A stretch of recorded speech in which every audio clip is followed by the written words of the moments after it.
বিস্ফোরক কুণাল ঘোষ, সোশ্যাল মিডিয়ায় তোপ কুণাল ঘোষের। দলের নেতাদের তোপ দাগলেন কুণাল ঘোষ। শপথের পরেই এক্স হ্যান্ডেলে পোস্ট এবং সেই সোশ্যাল মিডিয়ায় পোস্ট করে বিস্ফোরক কুণাল ঘোষ, তাপস রায়, সজল ঘোষদের দল ছাড়তে বাধ্য করা হয়েছিল।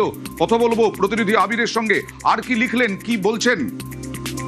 তুমি জানো যে দীর্ঘদিন ধরেই উত্তর কলকাতাতে তৃণমূল কংগ্রেসের যে গোষ্ঠীদ্বন্দ্ব তা নিয়ে বারবার ধরে চর্চা হয়েছে এবং বিভিন্ন সময় দাঁড়িয়ে উত্তর কলকাতার সাংসদ সুদীপ বন্দ্যোপাধ্যায় তার ভূমিকা নিয়ে বিভিন্ন সময় উত্তর কলকাতার বিভিন্ন নেতারা তারা সরব হয়েছেন, তারা তোপ দেখেছেন। এবং যে সময় তৃণমূল কংগ্রেসে তাপস রায় ছিলেন, তাপস রায়ের একাধিকবার তিনি সুদীপ বন্দ্যোপাধ্যায়ের যে আচরণ, সেই আচরণ নিয়ে সরব হন। এবং সজল ঘোষ তিনিও যখন দল ছিলেন তিনিও পরোক্ষে দায়ী করে গিয়েছিলেন যে সুদীপ বন্দ্যোপাধ্যায়ের ভূমিকা নিয়ে।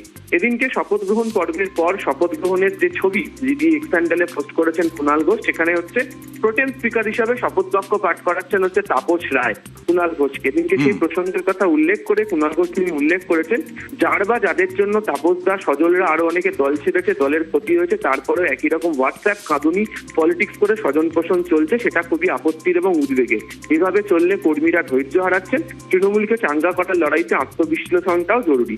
এবং তুমি জানো যে গত রোববার দিনকে তৃণমূল কংগ্রেসের উত্তর কলকাতার যে সাংগঠনিক যে অফিসিয়াল গ্রুপ, হোয়াটসঅ্যাপের গ্রুপ, সেখানকার বিভিন্ন চ্যাট ভাইরাল হয় এবং সেখানেও দলের কাউন্সিলরকে কুত্তা এই বলা নিয়ে বাকি কাউন্সিলর তিনি প্রতিবাদ করেন এবং তার বক্তব্য যে এই ধরনের যদি আচরণ করা হয়ে থাকে তাহলে দলের কর্মীরা কি ভূমিকা পালন করবেন। তাহলে স্বাভাবিকভাবেই উত্তর কলকাতার বেশ কিছু নেতা তাদের যে ভূমিকা, সেই ভূমিকা নিয়ে কার্যত নাম না করে সরব হয়েছেন কুণাল ঘোষ এবং সেটাই তিনি তার সোশ্যাল মিডিয়া হ্যান্ডেলে পোস্ট করেছেন।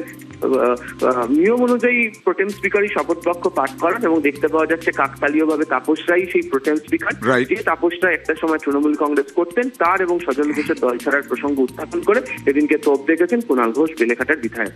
দেখা যাক কুণাল ঘোষ পরবর্তী সময় আর কি বলেন এবং দল কিভাবে দেখে এটাকে।